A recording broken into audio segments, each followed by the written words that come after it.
വീട് മാറിയേക്കുന്നത് നമ്മുടെ ഫ്ലാറ്റ് തന്നെയാണ് ഐഡിയ സ്റ്റാർ സിംഗറിന്റെ. 2009 കീ കൈ കിട്ടി. അത് ആ സമയത്ത് ശരിക്കും അവിടെ അതൊക്കെ ഇങ്ങനെ നടക്കുന്നുണ്ടായിരുന്നുള്ളൂ, ആ ഷോ നടക്കുന്ന സമയത്ത്. പിന്നെ 2011 ഞാനവിടെ സെറ്റിൽഡ് ആയി. പതുക്കെ ഇങ്ങോട്ട് ചേക്കേറി. അവിടെ തന്നെയാണ്.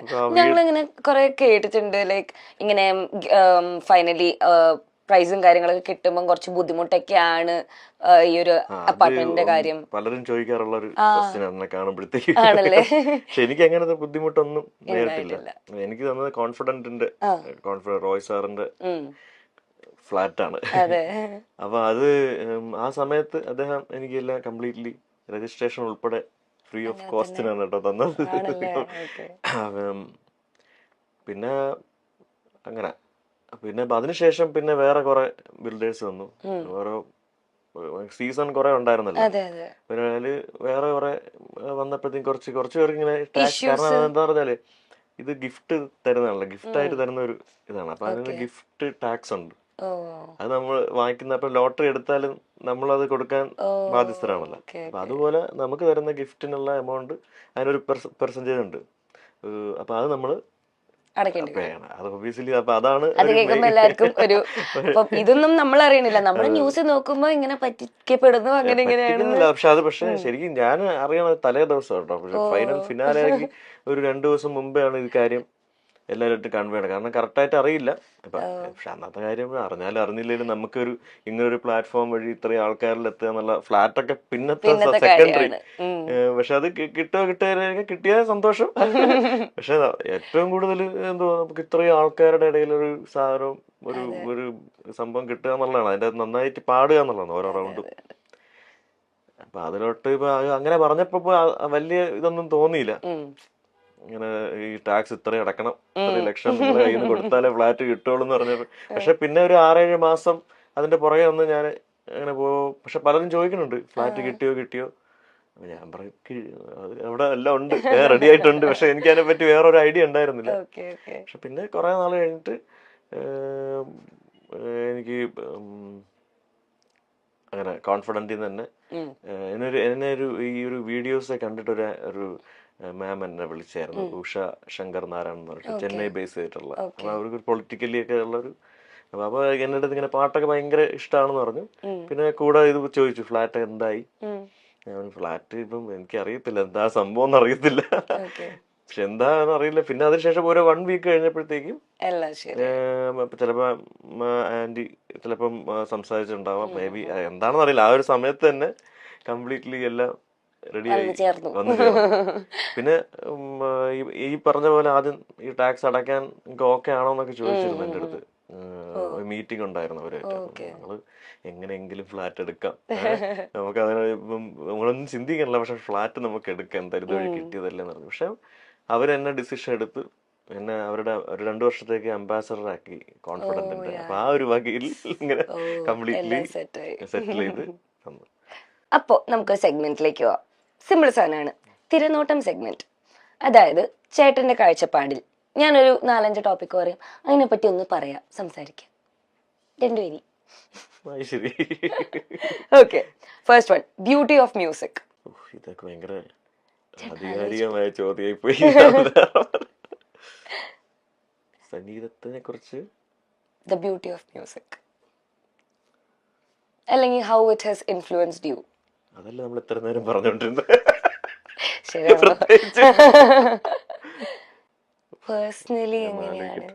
പേഴ്സണലി എങ്ങനെയാണ് ഒരു പാട്ടിന്റെ ബ്യൂട്ടി ചേട്ടനെ ഇൻസ്പയർ ചെയ്യാറ് എന്നുള്ളത് പറഞ്ഞു.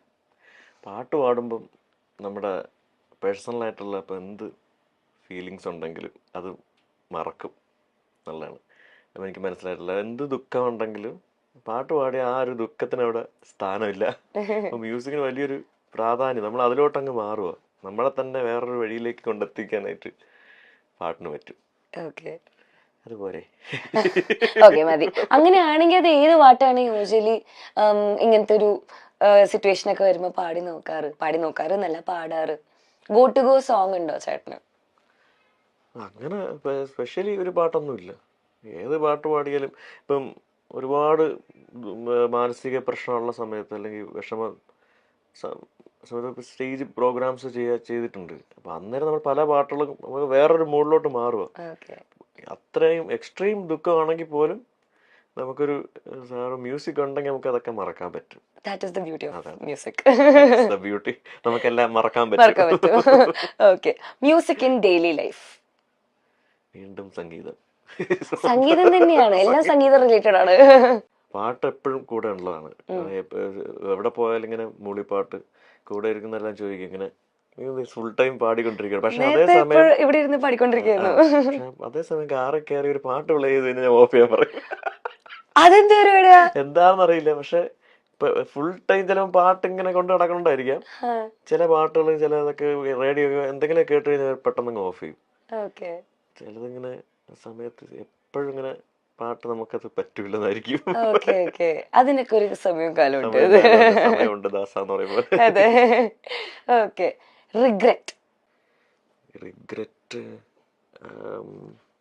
അങ്ങനെ അധികം റിഗ്രറ്റ് ഒന്നും ലൈഫിൽ അങ്ങനെ ഉണ്ടായിട്ടില്ല. അങ്ങനെ ഓർമ്മിക്കത്തക്ക റിഗ്രറ്റ് എന്നാലും ഒരെണ്ണം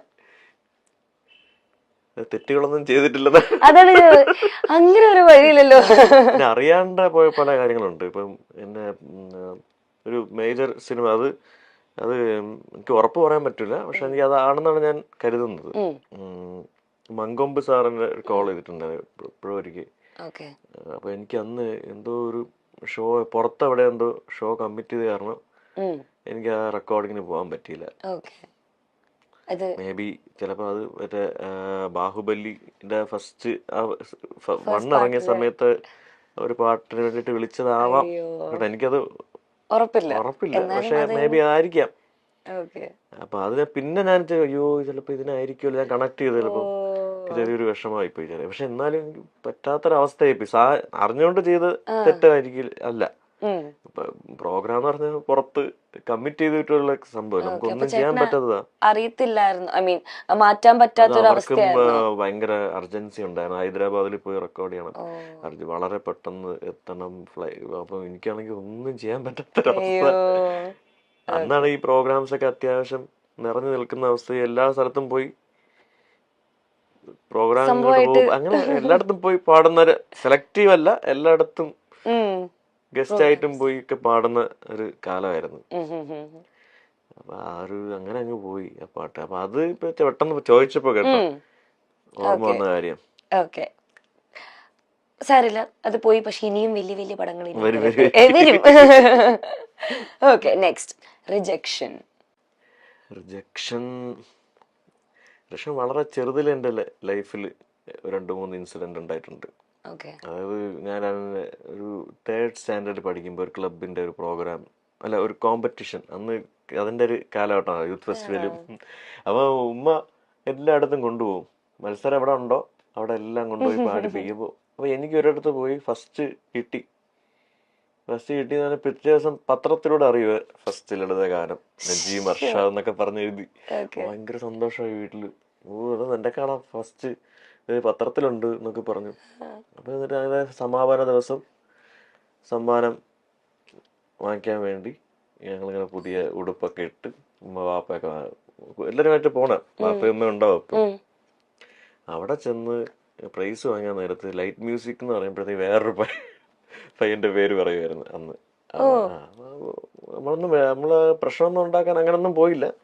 നമ്മൾ ഈ പത്രത്തിലുള്ള ഇത് മാത്രമേ ഉള്ളൂ. പക്ഷെ അവിടെ ചെന്ന് അവര് പ്രൈസ് മാറ്റി കൊടുക്കുമായിരുന്നു ചെയ്തത്. അപ്പൊ അന്ന് തൊട്ട് ചെറുതിലേ ഉണ്ട് ഈ റിജക്ഷൻ ഇടക്കിടക്ക്. പിന്നെ ഒരു ഒരു ഹൈസ്കൂളിലൊക്കെ ആയ സമയത്ത് ഇതുപോലെ കലാപ്രതിഭ പോയിന്റ് ഏറ്റവും കൂടുതൽ പോയിന്റ് കിട്ടുമ്പോൾ അത് ഈ പറഞ്ഞ ഒരിക്കൽ എനിക്ക് ഒരു ഡിസർവിങ് ആയിട്ടുള്ള ഒരു അവസ്ഥ വന്ന സമയത്ത് അവർ മാറ്റി കൊടുത്തു. പക്ഷെ ഇതിനൊന്നും നമ്മള് ഒന്നിനും പോയിട്ടൊന്നുമില്ല, അങ്ങനെ പ്രശ്നമൊന്നുമില്ല. പിന്നെ ലൈഫിൽ ഇങ്ങനെ ഇടയ്ക്കിടയ്ക്കിടയ്ക്ക് വരും പല പാട്ടുകളും റെക്കോർഡിംഗ് ആണ്, അതിപ്പോഴും കണ്ടിന്യൂ ചെയ്തോണ്ടിരിക്കുക. പാടി നമ്മൾ അത്രയും ഒരു പാട്ട് അത്ര എഫേർട്ട് എടുത്ത് പാടുന്നതായിരിക്കും. അത്രയും ഹെൽത്ത് ഒക്കെ നോക്കി മെഡിസിനൊക്കെ കഴിച്ചിട്ടായിരിക്കും പല പാട്ടുകളും ഞാൻ പോയി. തൊണ്ടയൊക്കെ ചിലപ്പോ എപ്പോഴും നമ്മൾ വിചാരിക്കും പോലെ കയ്യിലായിരിക്കില്ല. അപ്പൊ അത്രയും ഒരു എഫേർട്ട് എടുത്ത് ഡെഡിക്കേറ്റ് ചെയ്തിട്ടാണ് ഒരു പാട്ട് പാടി ഒരു ഔട്ട് എടുക്കണം. ആ പാട്ടൊക്കെ നല്ല വളരെ പുഷ്പം പോലെ ഷിഫ്റ്റ് ഡിലീറ്റ് അടിച്ച് പോയിട്ടുണ്ട്.